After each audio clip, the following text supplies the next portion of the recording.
আসসালামু আলাইকুম প্রিয় এইচএসসি 2026 সালের পরীক্ষার্থীরা, এই মুহূর্তে টেস্ট পরীক্ষাটা চলমান। অনেক শিক্ষার্থী কমেন্টে বলে যে ভাই আমাদের এখনো টেস্ট পরীক্ষাটা শুরু হয়নি। তোমাদের শুরু হয়নি, কিন্তু অনেক প্রতিষ্ঠান অলরেডি শুরু করে ফেলেছে। এই যে অনেক প্রতিষ্ঠান টেস্ট পরীক্ষাটা শুরু করে ফেলেছে, তোমরা কি জানো এইটা তোমাদের জন্য একটা প্লাস পয়েন্ট, মানে একটা বোনাস পয়েন্ট। কেন বলো?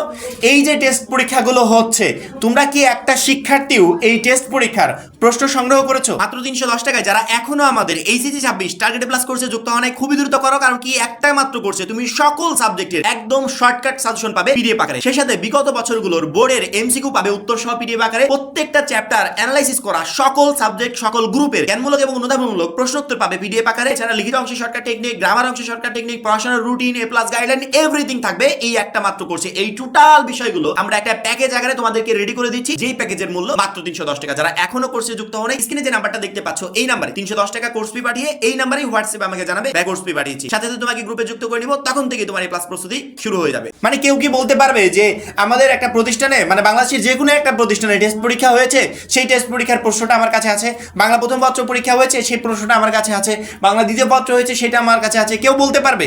যদি কেউ বলতে পারো যে স্যার আমার কাছে বাংলা দ্বিতীয় পত্র, বাংলা প্রথম পত্র বা যেই টেস্ট পরীক্ষাটা হয়েছে সেটার প্রশ্ন অলরেডি আমার কাছে আছে, সেক্ষেত্রে আমি বলবো যে আপাতত এই শিক্ষার্থীটা তার টেস্ট পরীক্ষা নিয়ে সিরিয়াস এবং এই শিক্ষার্থীটা টেস্ট পরীক্ষায় ভালো রেজাল্ট করবে। কেন এই কথা বলছি?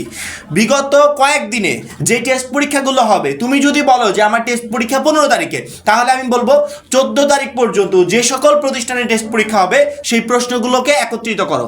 ফেসবুক থেকে সংগ্রহ করো, অনলাইন থেকে সংগ্রহ করো, গুগল থেকে সংগ্রহ করো, যে কোনো মাধ্যমে সেই টেস্ট পরীক্ষার প্রশ্নগুলো কালেক্ট করো।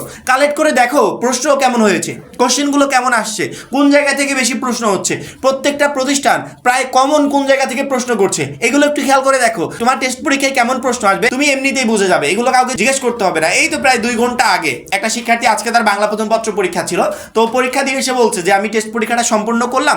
সম্পূর্ণ করার পরবর্তীতে টেস্ট পরীক্ষার হলে গিয়ে দেখি বিগত বছরে বোর্ড পরীক্ষায় যে অধ্যায়গুলো থেকে প্রশ্ন আসছিল, সেই অধ্যায়গুলোকে স্কিপ করে যে অধ্যায়গুলো আসে নাই সেই অধ্যায়গুলো থেকে এই বছরের প্রশ্ন হয়েছে। তার মানে কি, আমাদের সিলেবাসে যে অধ্যায়গুলো বিগত বছরগুলোতে ছিল না, সেই অধ্যায়গুলো থেকে 26 সালে টেস্ট পরীক্ষায় প্রশ্ন করা হয়েছে। হয়তো এমনও হতে পারে যে বোর্ড পরীক্ষায় সেই অধ্যায়গুলো থেকে প্রশ্ন করা হতে পারে।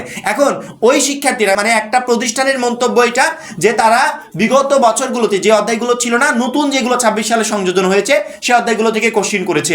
এখন সেম ক্যাটাগরিতে তুমি আরো কয়েকটা প্রতিষ্ঠানের প্রশ্ন সংগ্রহ করো, তাদের কোশ্চেনগুলো দেখো যে তারাও একই প্রসেসে প্রশ্ন করছে কিনা। যদি দেখো যে প্রায় প্রতিষ্ঠান বিগত বছরগুলো যে চ্যাপ্টারগুলো থেকে প্রশ্ন আসে না এগুলোর দিকে ঝুঁকছে, সেক্ষেত্রে এতটুকু বুঝে যাবে যে আমার প্রতিষ্ঠানও সেম কাজটা করছে, অর্থাৎ আমার প্রতিষ্ঠান ওই সেম প্রসেসে কোশ্চেনগুলো রেডি করবে। সেক্ষেত্রে আমার মনে হয় প্রত্যেকটা শিক্ষার্থীরই, তোমার যদি 10 তারিখে পরীক্ষা হয়, 9 তারিখ অবধি যে সকল প্রতিষ্ঠানে পরীক্ষাটা সম্পন্ন হয়েছে সেই টেস্ট পরীক্ষার প্রশ্নগুলো সংগ্রহ করবে। যদি 15 তারিখে পরীক্ষা হয়, 14 তারিখ অবধি যে সকল প্রতিষ্ঠানে পরীক্ষাটা সম্পন্ন হয়েছে সেগুলো সংগ্রহ করো। যদি 7 তারিখে হয়, 6 তারিখ অবধি সবকিছু সংগ্রহ করো।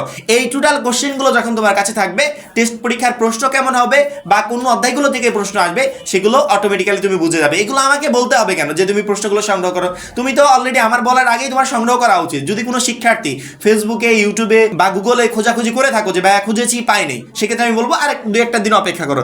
যখন এই 2-3টা পরীক্ষা অনেক প্রতিষ্ঠানের হয়ে যাবে, তখন দেখবে অ্যাভেলেবেল এই কোশ্চেনগুলো পাওয়া যাচ্ছে।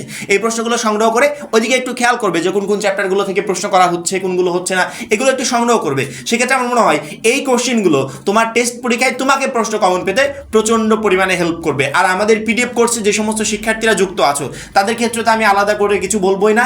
যদি আমাদের পিডিএফগুলো অনুযায়ী, আমাদের শর্ট সাজেশন অনুযায়ী তুমি প্রিপারেশন নিয়ে থাকো, আমার মনে হয় না যে টেস্ট পরীক্ষায় তুমি খারাপ রেজাল্ট করবে। ইনশাআল্লাহ টেস্ট পরীক্ষায় তুমি একটা A+ প্রিপারেশন নিয়ে যেতে পারবে এবং টেস্ট পরীক্ষায় ভালো একটা রেজাল্ট করতে পারবে। পরিশেষে এতটুকুই বলার ছিল, প্রত্যেকটা শিক্ষার্থী যেন নিজেদের টেস্ট পরীক্ষার আগে যে সমস্ত প্রতিষ্ঠানের টেস্ট পরীক্ষাগুলো কমপ্লিট হবে সেই কোশ্চেনগুলো সংগ্রহ করে, সেই কোশ্চেনগুলো সলভ করে, সেই কোশ্চেনগুলো দেখে নিজের টেস্ট পরীক্ষার প্রস্তুতিটা আরেকটু বেটার ভাবে নেয়। এখন আপাতত বসে থাকার কোনো সুযোগ নাই। সামনে টেস্ট পরীক্ষা, এই টেস্ট পরীক্ষায় যে কোনো মূল্যে আমাকে ভালো একটা রেজাল্ট করতে হবে এবং এই ভালো রেজাল্ট করার জন্য যা যা প্রয়োজন সবকিছু আমাদেরকে করতে হবে। আমরা তো আছি, সকাল এবং সন্ধ্যা 2টা করে গাইডলাইন দিচ্ছি। এই গাইডলাইনগুলো কেন জানো?